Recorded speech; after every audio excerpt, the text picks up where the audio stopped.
It's early in the morning, by the way. Why are you making me do this, MTV? Please. You see, when you're in another country, you have to represent on another level. We're about to go on a helicopter. What a way to start a day. I love that. Look at this. Hey, we're doing some Mel Bonding right about now. What's going on, ladies and gentlemen? I go by the name of Tinie Tempah, and this is The Diary of.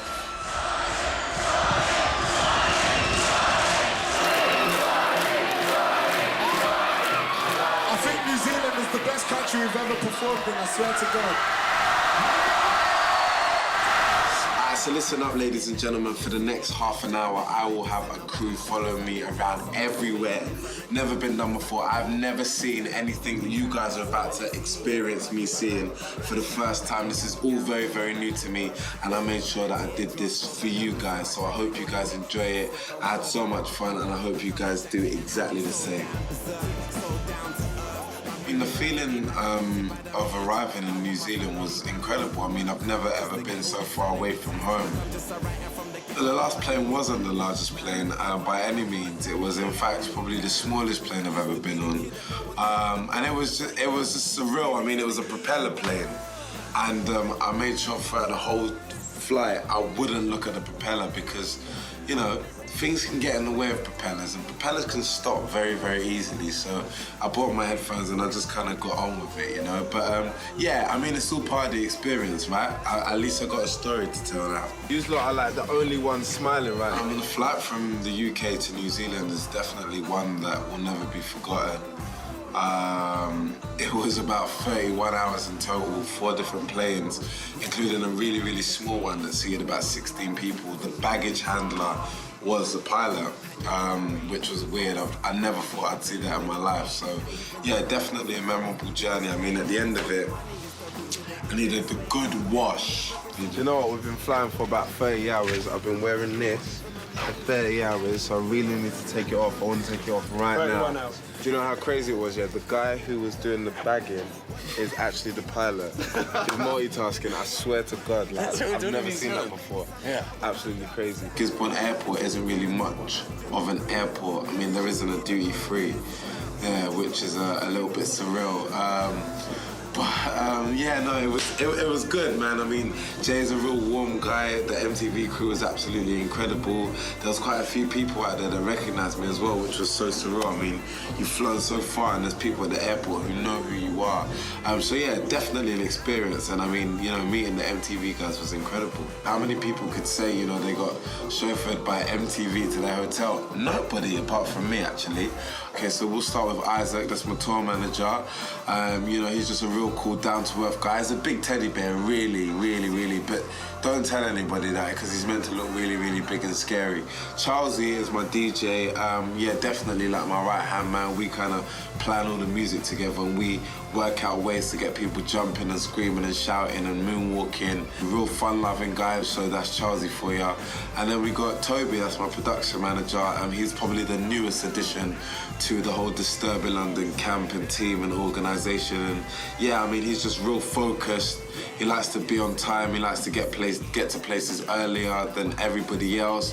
And yeah, he just likes having a good time, which is why we all kind of get on. We're just like a bunch of lads, just, you know, having the time of our life. So in a nutshell, that is basically the whole team. Yeah, I mean, you know, once we got there, the jet lag just started kicking in almost straight away. However, you know, we were advised by Toby to kind of stick it out and try and go to bed at a, you know, reasonable, normal time, you know, in the New Zealand time zone. So we kind of stuck it out. We came to the festival. I wanted to get a little feel of it anyway. You know, I immediately thought, you know, what a surreal place to actually hold a festival, you know, like vineyards and there's vines everywhere and loads of big hills. I could see the sort of crowd outstretched from miles.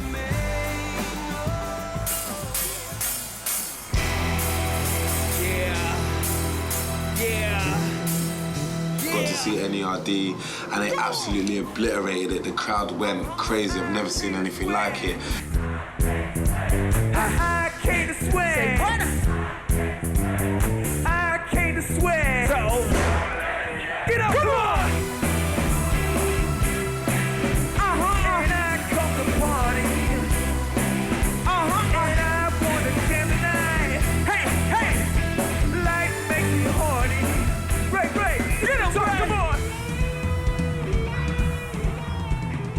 definitely gave me high expectations for my show, you know, the following day. So, yeah, we kind of stuck it out. I got to meet Pharrell, which was incredible, and the rest of the NERD guys. And I got to see the festival and get a little, you know, brief of it, so it was fun. Take it to the fly into the world. What?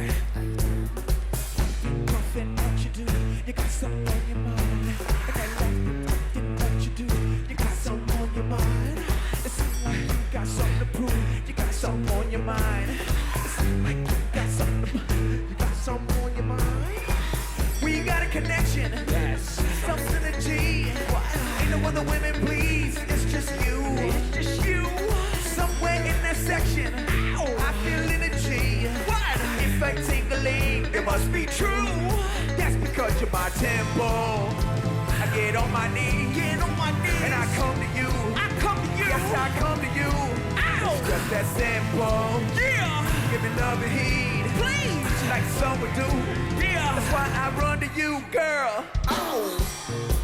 And when we got back to the hotel, it was like a dead light bulb. You know when a light bulb dies and no longer can come on? I literally went to bed and I just went, and that was it. Like nothing else happened after that. The next time I was conscious, it was the morning. So yeah, I mean, I was so jet lagged. I was promised a limousine. However, it was a rent-a-dent, which is, you know, as it says, it was actually a dented vehicle that was rented. Yeah, no, I'm not travelling, actually. We're all right. Rent-a-dent. Jay. Rent-a-dent. He's still Rent-a-dent really is on jam. the business side. I'm telling you.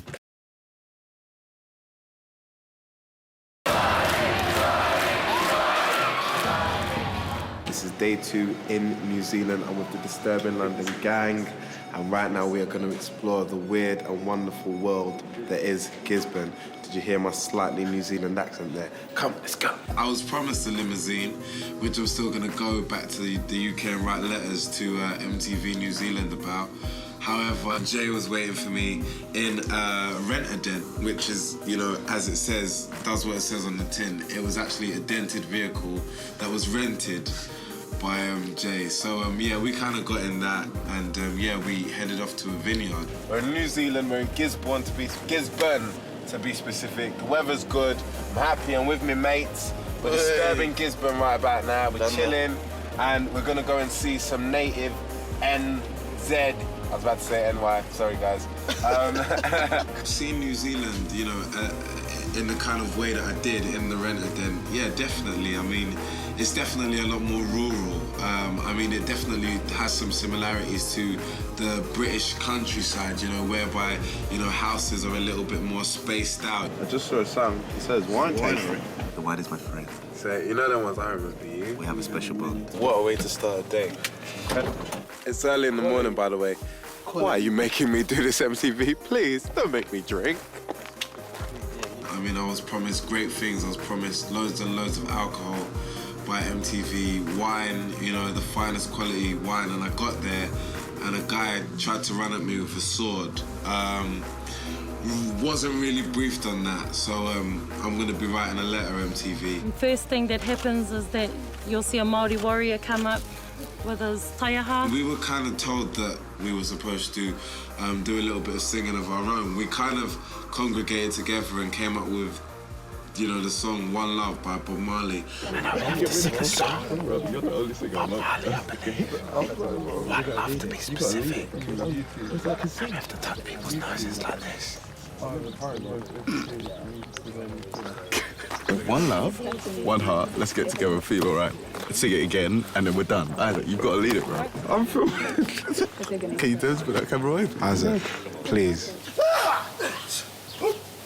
It was a potpourri, and, you know, it was a traditional greeting, which was, to be fair, pretty surreal to see. I mean, you know, every time you get to another country, it's usually, you know, airport, hotel, venue, and then straight back to the airport. So it's nice to experience a little bit of, you know, Maori tradition.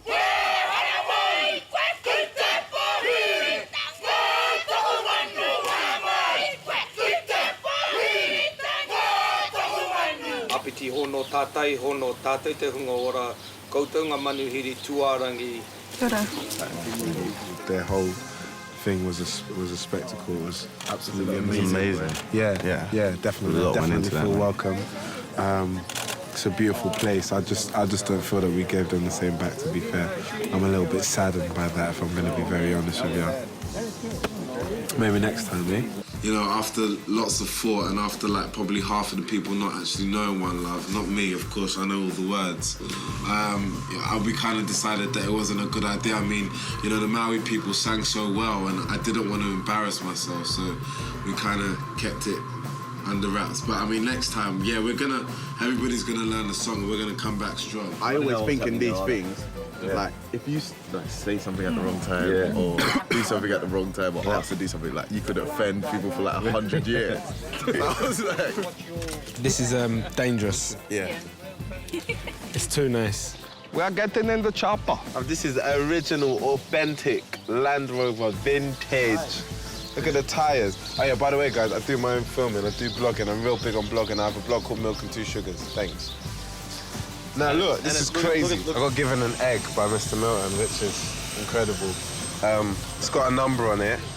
I believe it's a sweepstake or some sort. And I will have to check online to see if I've won. Don't do that, Charlesy. You're gonna drop one, that's what you do. Like, you're gonna do it. We're about to go on a helicopter. I don't actually need to shout that loud. For the first time, I'm a little bit nervous. It looks pretty small. We've been briefed safety instructions. There was about 3. So hopefully it's not that crazy. There were 3. There were 3. More than the flight. Don't wave. Exactly. Don't wave. Don't wave. There's a door. There's a door, and there's gonna be lots of noise. So and there's gonna be lots of noise. So Bob's away. That's exactly what he said. So we're about to go on a helicopter for the first time. I don't like the look of these 2 guys though. I really don't.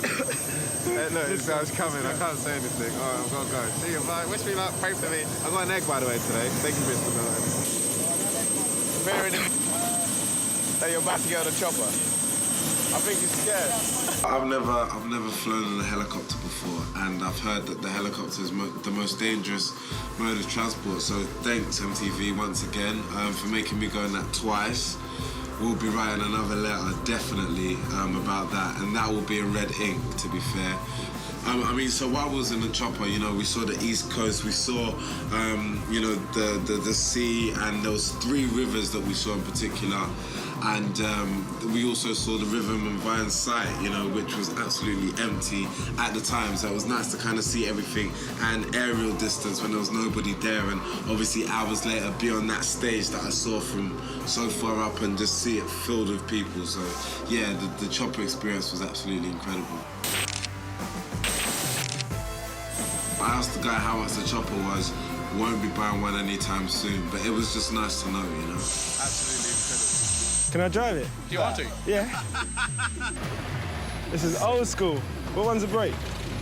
No power steering. This is like an amusement park for us. This is like I feel like I could run wild forever and ever. So we're just leaving the wonderful Milton's vineyard. I've got a baby egg that I have to look after until tomorrow morning when I will be poaching it. And then You horrible individual. yeah, sorry about that. And yeah, we're gonna go and get ready for this gig now. So we're gonna jump back in the Rent-A-Den and hit the road. The feeling of the overall afternoon was incredible. I mean, when I saw the schedule, I was a little bit skeptical. I mean, after a 31-hour flight, all you kind of really want to do is sleep, naturally. But I thought, you know, let's go out there. It'll probably be fun. Let's kind of have a lad's day out. After we left the vineyard, we came straight to the venue. The weather was incredible. I mean, you know, to do a festival where there's vines around, you know, was absolutely incredible. I've never seen anything like that. Never before in my life have I seen a crowd this incredible.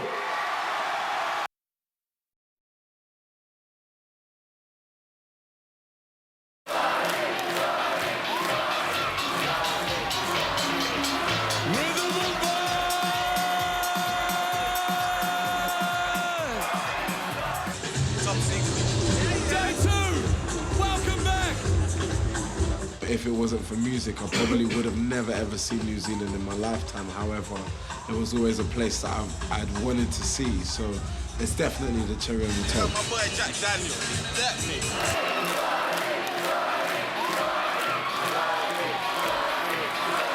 You know, just before I go on stage, I definitely like to make sure I'm nice and flexible. I mean, I like to really jump about and, you know, give it 100% and let the crowd know how excited I am about where I am. So you kind of have to stretch, because pulling a muscle on stage is not cool. If you never ever have to put this in your ears, ever, then don't. There's no point. You know who's coming up next on this stage?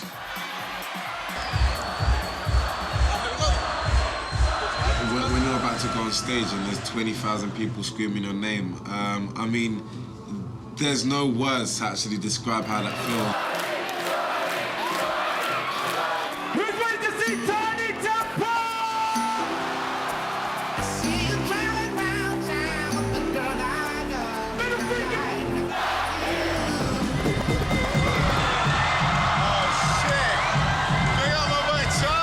I was excited, I was nervous, I had butterflies, I felt euphoria, I wanted to jump, scream, dance, laugh, cry.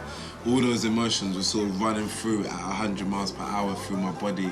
And, you know, as I was walking up onto that stage, I just was thinking over and over in my head, you know, look at where music has got me. And if it wasn't for music, I wouldn't be here. These people wouldn't be saying my name. So, you know, I mean, what else can one say before he goes on stage in front of that many people? Reduce your volume levels now.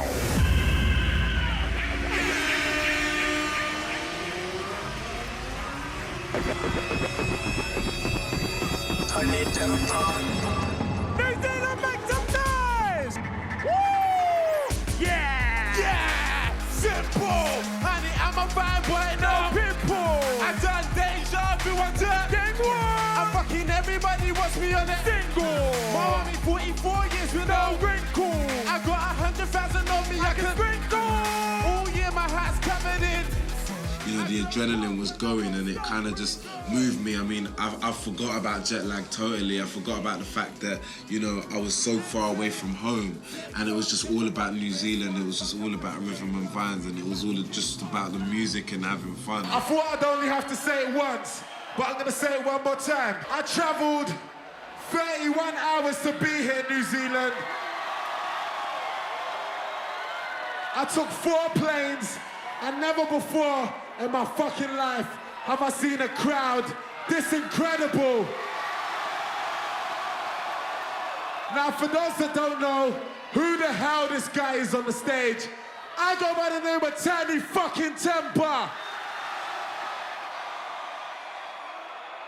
And we're about to go from Miami to New Zealand right about now. Let's go.